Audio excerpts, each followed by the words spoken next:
The cold wind rattled the windows as I huddled under a blanket on my couch, surrounded by the eerie silence of my empty house. The rain tapped rhythmically on the roof, creating a haunting melody that only added to the feeling of isolation. My family had gone away for the weekend, leaving me alone in this old, creaky house. Little did I know that the solitude would soon become a chilling encounter with the unknown. It was past midnight, and the darkness outside was impenetrable. The only source of light was the dim glow from the street lamp that flickered sporadically. I tried to shake off the unease settling in the pit of my stomach and convince myself that it was just my imagination playing tricks on me. But as I peered through the rain-streaked window, my heart skipped a beat. A figure stood across the street, shrouded in shadows.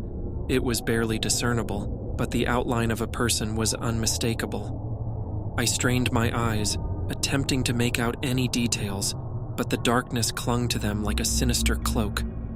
A shiver ran down my spine as I questioned whether my mind was conjuring phantoms in the obscurity. I hesitated, torn between the rational explanation that it could be a passerby or a neighbor and the nagging feeling that something wasn't right. My gaze remained fixed on the figure, hoping for any sign that would dispel my growing fear. That's when it happened. The figure moved, taking deliberate steps towards my house. A wave of panic washed over me, and I stumbled backward, knocking over a chair in my haste. I fumbled for my phone, fingers trembling as I dialed the number for the local police. As I spoke with the dispatcher, the figure continued its slow advance, never breaking eye contact with my window. The dispatcher assured me that an officer would be on their way, but the minutes dragged on like hours. I tiptoed to the front door, peering through the peephole in an attempt to catch a glimpse of the mysterious stranger. The street lamp's erratic glow revealed just enough to send shivers down my spine. A silhouette with unnaturally long limbs and a face obscured by darkness. It didn't seem human, and the realization sent a chill through my veins. With each step, the figure seemed to grow larger, looming ominously outside my door. The rain intensified, creating a disconcerting backdrop to this sinister spectacle. My hands shook as I fumbled for the deadbolt, my heart pounding in my chest. I knew I had to stay calm, but the fear was consuming me.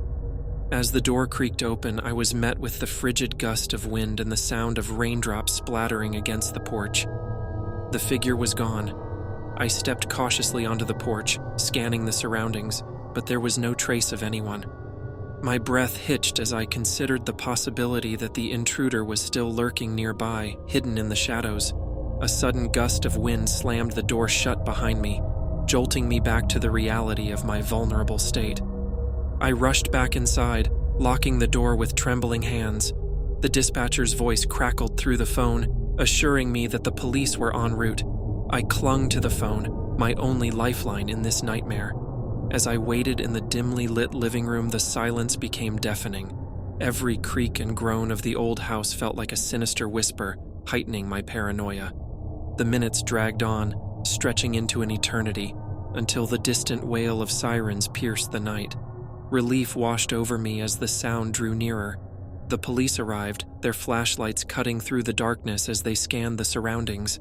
I recounted the eerie encounter, my words stumbling over each other in my desperation to convey the terror I had experienced. The officers assured me they would thoroughly investigate the area and offered to stay nearby until my family returned.